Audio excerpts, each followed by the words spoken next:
શું વિદ્યાર્થી મિત્રો મજામાં?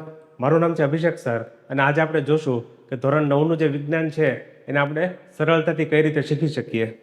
તો આપણી પાસે અત્યારે બોર્ડની પેપર પેટર્ન છે 2024-25ની, બરાબર, વિજ્ઞાનની. તો આપણે શું કરશું, આપણે આ પેપર પેટર્નની અંદર જે પ્રકરણ વાઇઝ ગુણભાર આપેલો છે, ચેપ્ટર વાઇઝ જે વેઇટેજ આપેલું છે એ જોવાની કોશિશ કરીએ. તો આપણું જે પહેલું પ્રકરણ છે એનું નામ છે આપણી આસપાસમાં દ્રવ્ય.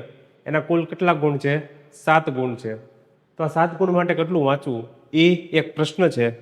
તો આપણે શું કરશું, આપણી પાસે જે પાઠ્યપુસ્તક છે, બરાબર, વિજ્ઞાનનું, એની અંદર જઈએ અને એની અનુક્રમણિકામાં જઈએ, બરાબર, ઇન્ડેક્સની અંદર. તો આપણને પહેલું ચેપ્ટર જે મળે છે આપણી આસપાસમાં દ્રવ્ય, એમાં કેટલા પાના છે? 1 થી 14 એટલે કે 13 પાના છે. તો શું 7 માર્ક માટે આપણે 13 પાના વાંચવા? તો આનો કાંઈ ઇઝી રસ્તો છે, સરળ રસ્તો છે? તો આ છે.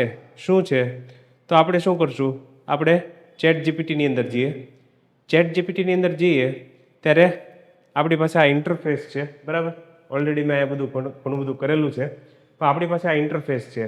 આ ઇન્ટરફેસ છે, બરાબર, એટલે કે આ કામ કરવાનું સ્થળ છે ઇન્ટરફેસ. એટલે કે એની અંદર અહીંયા પ્લસની સાઇન આપેલી છે. પ્લસની સાઇન આપેલી છે એની ઉપર તમે ક્લિક કરશો એટલે તમને ઓપ્શન મળશે એડ ફોટોઝ એન્ડ ફાઇલ્સ. એટલે આનાથી તમે ફાઇલ અપલોડ કરી શકો. ફાઇલ અપલોડ કરવા માટે આપણે કઈ ફાઇલ પસંદ કરશું?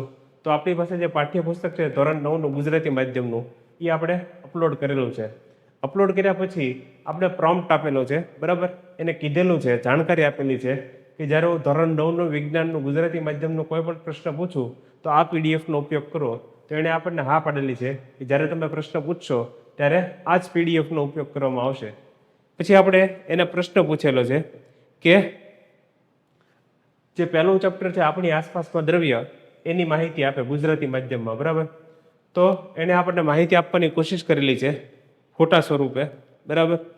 તો આ ફોટો જોશો તો આપણી પાસે 6 માહિતી આવેલી છે. દ્રવ્ય એટલે શું? દ્રવ્યના ગુણધર્મો, દ્રવ્યની અવસ્થાઓ, કણોના આધાર પર દ્રવ્ય, દ્રવ્યના ઘટકો એટલે કે ઘટક એટલે કે કણો, દ્રવ્યનું દ્રવ્યમાન અને માપ. 2 ફોટા આપેલા છે. આ પહેલો ફોટો છે. બીજો ફોટો પણ તમે જોઈ શકો છો. ફોટો બહુ નાનો છે એટલે આપણે ઇમેજ વ્યુઅરમાં જોઈએ. તો એમાં દ્રવ્ય શું છે, દ્રવ્યની અવસ્થાઓ, દ્રવ્યના ગુણધર્મો, પછી દ્રવ્યના માપ. આમાં ફોટા વધારે સારા આપેલા છે. દ્રવ્યની અવસ્થાના પરિવર્તન અને દૈનિક જીવનમાં દ્રવ્યનો ઉપયોગ. અને છેલ્લે છે મહત્વપૂર્ણ મુદ્દા, સ્વ અધ્યયન માટેના પ્રશ્નો. તો આ રીતે આપણે માહિતી મળે છે. એક જ પાનાની અંદર આપણને આખા ચેપ્ટરની, આખા પ્રકરણની માહિતી મળી શકે છે. અને આ બહુ સહેલું છે. આ ચિત્ર સ્વરૂપે આપણને માહિતી મળે એટલે યાદ રાખવામાં પણ સહેલું પડે. તો જો આ રીતે આપણે વિજ્ઞાન શીખવું હોય તો શું શક્ય છે? આ શક્ય છે. કઈ રીતે? તો જો તમે એઆઈનો કોર્સ છે એની અંદર જોડાવ તો આ શક્ય છે. તો પેન્ટેડ લર્નિંગ તમારી માટે લઈને આવ્યું છે 15 દિવસનો એઆઈનો કોર્સ. જો આ કોર્સની અંદર તમે જોડાશો તો તમારે કઈ રીતે એઆઈ પાસેથી માહિતી મેળવવી, એઆઈનો કઈ રીતે સદુપયોગ કરવો એ તમને જાણવા મળી શકે છે. તો આજે જ તે પેન્ટેડ લર્નિંગના કોર્સની અંદર જોડાઓ. Thank you.